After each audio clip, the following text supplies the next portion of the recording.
سامعین و ناظرین، انفیکشن کنٹرول سوسائٹی آپ کی بہتر صحت کے لیے، آپ کو بیماریوں اور پریشانیوں سے بچانے کے لیے مختلف ویڈیوز کے سلسلے کو جاری کیے ہوئے ہیں۔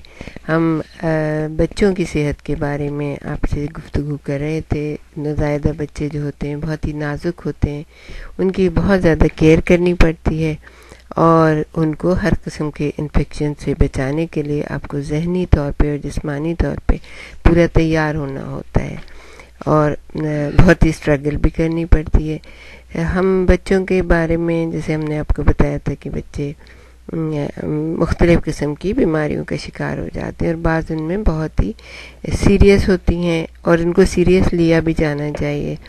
اگر تھوڑی سی بھی کیئرلیسنس ہو، تھوڑا سا بھی آپ اس کو چھوڑ دیں تو بعض دفعہ بہت بڑا نقصان ہو جاتا ہے۔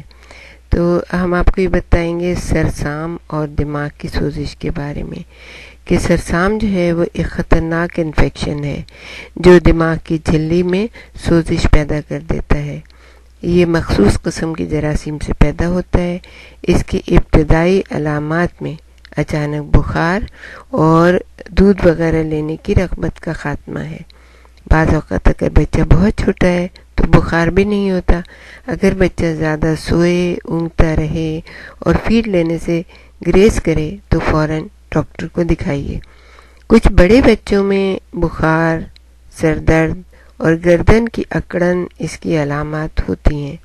اگر بخار اور اینٹھن ہو تو خطرے کا الارم سمجھیے اور معالج سے رجوع کیجیے۔ بعض اوقات وائرس انفیکشن بھی دماغ کے بخار کا سبب بن جاتی ہے۔ یہ دماغ کی سوزش کھلاتی ہے۔ یہ مرض بظاہر صحت مند اور بڑی عمر کے بچوں میں اچانک نمودار ہوتا ہے۔ اس کے ساتھ تیز بخار، الٹیاں اور اینٹھن بھی ہوتی ہے۔ ایسی علامت ظاہر ہوتے ہی قریبی ہاسپٹل یا ڈاکٹر کی طرف رجوع کیجیے۔ ہم آپ کو یہ ضرور بتا دیں کہ ان دونوں بیماریوں کا شافی علاج موجود ہے، لیکن تاخیر اور لاپرواہی نقصان دہ ہو سکتی ہے۔ ہمارے اسٹوڈیو میں اس وقت ڈاکٹر نواب موجود ہیں۔ ہم ان سے چاہیں گے کہ وہ ہمیں اس کے بارے میں تفصیلی بتائیے۔ سامعین ناظرین، سرسام اور دماغ کی سوزش کے بارے میں آپ کو معلومات دی جا رہی تھیں۔ اس کی مزید معلومات ہم دینا چاہیں گے کہ یہ جو مسائل ہیں نوزائیدہ بچوں میں، نہ بچے بول سکتے ہیں نہ ظاہر کر سکتے ہیں کہ کس طرح کیا تکلیف ہو رہی ہے۔ تو ماؤں کو سب سے اہم بات یہ ہے کہ ان کی جو نارمل ہیبٹ ہے اس سے ہی اندازہ لگانا چاہیے کہ بچے میں کچھ بیماری پیدا ہو رہی ہے۔ تو سب سے پہلی جو چیز ہے وہ کھانے کی یا دودھ پینے کی رغبت ہے۔ بچہ اگر وہ دودھ نہیں پی رہا یا فیڈ لے نہیں رہا یا اسے ڈیفیکلٹی ہو رہی ہے اور اس کے ساتھ کچھ ٹیمپریچر بھی بڑھا ہوا ہے، تو آپ سمجھ جائیں کہ کچھ بیماری کے اثرات نمایاں ہو رہے ہیں۔ جیسا کہ ہم نے بتایا کہ بچہ بول نہیں سکتا، تکلیف بتا نہیں سکتا کہ سر میں درد ہے یا کان میں درد ہے یا سر میں درد ہے یا بخار ہے یا میرے جسم میں درد ہو رہا ہے، جیسے عام بڑے لوگ بتاتے ہیں، یا چکر آ رہے ہیں، کوئی بھی چیز جو سائن سمٹم ہوتے ہیں جو کہ عام طور پر امراض میں ہوتے ہیں، تو بچہ تو بول نہیں سکتا، تو اس کی جو ہے ظاہری جو نارمل ہیبٹس ہیں اسی سے اندازہ لگا کر، تکلیف زیادہ ہوگی تو بچہ روئے گا، بس روئے چلا جائے گا، اور اس کے بعد جو ہے نا اس کو آپ اندازہ کر سکتے ہیں کہ کوئی نہ کوئی خرابی ہو گئی ہے۔ اب یہ جو سرسام اور دماغ کی سوزش ہے، اس کے جو وجوہات ہیں یہ جراثیم اور مختلف جراثیم جو ہیں یہ پیدا کرتے ہیں۔ اس میں وائرس بھی ہو سکتے ہیں، بیکٹیریا بھی ہو سکتے ہیں۔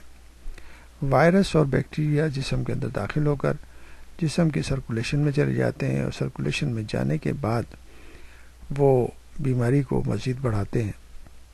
جب وائرس اور بیکٹیریا دماغ تک پہنچ جائیں تو دماغ کی جو جھلیاں ہیں ان میں انفلیمیشن ہوتی ہے، اور انفلیمیشن کی وجہ سے وہ میننجیز ان کو کہا جاتا ہے، جس کو میننجائٹس کہتے ہیں۔ میننجائٹس جو ہے ایک بہت ہی خطرناک قسم کی بیماری ہے جو کہ بیکٹیریا سے بھی پیدا ہو سکتی ہے، جس میں نیموکوکائی ہیں، ہیموفلس انفلوئنزی ہے، اور اس قسم کے اور بھی بیکٹیریا جو ہیں وہ جو عام طور پر جو ہے دوسری بیماریاں پیدا کرتے ہیں، اگر دماغ کی میننجیز میں داخل ہو جائیں تو وہ میننجائٹس پیدا کر سکتے ہیں۔ اس طرح وائرل ڈیزیزز ہیں، وائرل ڈیزیزز جنرلی نزلہ زکام کھانسی کرتے ہیں، لیکن اگر یہ وائرسز دماغ کی جھلی میں پہنچ جائیں تو میننجائٹس پیدا کرتے ہیں۔ یہی سب سے بڑا مسئلہ ہے کہ نیو نیٹل جو بچے ہیں یا نیو بورن جو بیبیز ہیں وہ اپنے مسائل کو نہیں بتا سکتے، تو ان کی جنرل جو نارمل ہیبٹ ہے اس سے اندازہ لگایا جائے۔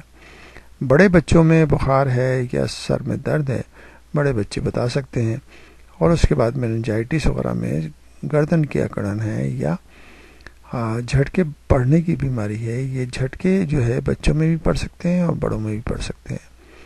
تو اس کا اندازہ لگا کے آپ صحیح اندازہ لگا کے فوری طور پر اس مرض کے لیے ڈاکٹر کے پاس رجوع کریں۔